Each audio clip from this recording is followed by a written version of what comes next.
Good morning, guys. Thanks for listening to Coffee with Christ. If you haven't subscribed, hit the button below. Share with your friends. It's Friday. It's Friday when I'm videoing this. So we're going into 4th of July weekend. So we're going to be talking about freedom. Freedom! I sing horrible, guys. And I have no idea why I just did that on camera. But I'm doing it. I'm going with it. So, all right, so as a nation, we're going to celebrate 4th of July and our freedom that we have right now. And so to attain or keep these freedoms as a nation, it requires bloodshed. It required bloodshed and continual. It requires fighting. And so at the time of Jesus, they were under the Jewish people, his people were under the oppression of Rome. And so they had huge hopes that Jesus was going to set them free and give them freedom from Rome and the oppression from Rome. And so they wanted him to be king, but they wanted him to be king like a worldly king and fight Rome and overcome them. And so, Jesus brought to light that they were actually slaves to something greater than Rome. And so I want to read you really quick, John 8:31 through 36. Jesus said to the people who believed in him, "You are truly my disciples if you remain faithful to my teachings, and you will know the truth, and the truth will set you free." "But we are descendants of Abraham," they said. "We have never been slaves to anyone." "What do you mean you will be set free?"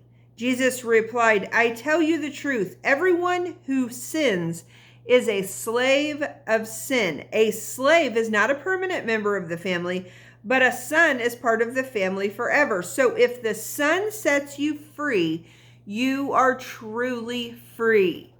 And so he's bringing to light that they're bound, they're a slave, they're under the oppression of something greater than an empire, something greater than Rome at the time, and it was sin.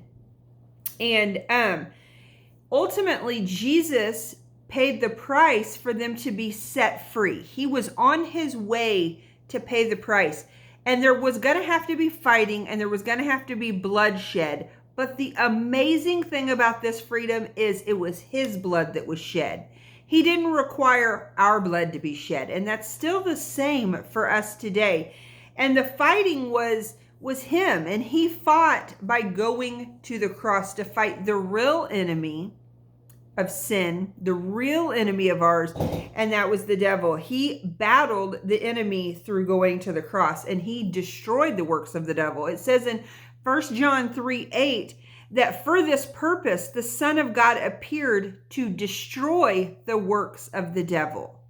Now, his time is limited. We see work of the enemy still today. But essentially, the confession we make is on the cross, Jesus has destroyed those works. And they're coming to the earth through, lives being restored and us walking out the kingdom. Because the devil has no authority over you. He has no power over you when you're in Christ. And so, as you know, there's so many political layers to our national freedom, but there's only one layer to true freedom from sin or the painful effects of sin, and that is Jesus.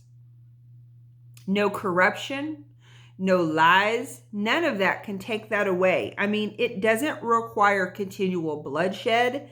This is stuff that we need to be celebrating as well on the daily.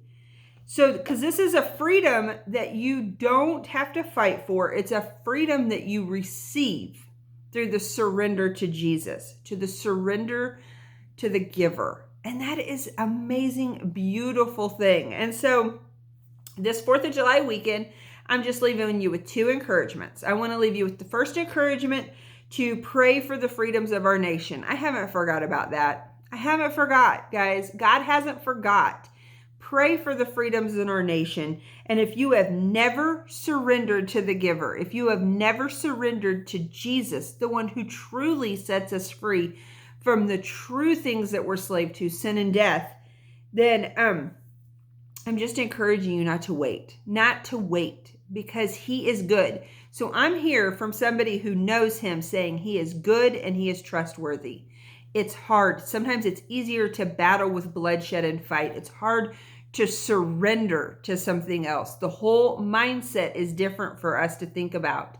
And so that makes it difficult. But I'm here to say, I know him. I know Jesus, and he is trustworthy for you to surrender to and receive the true freedom from sin and death.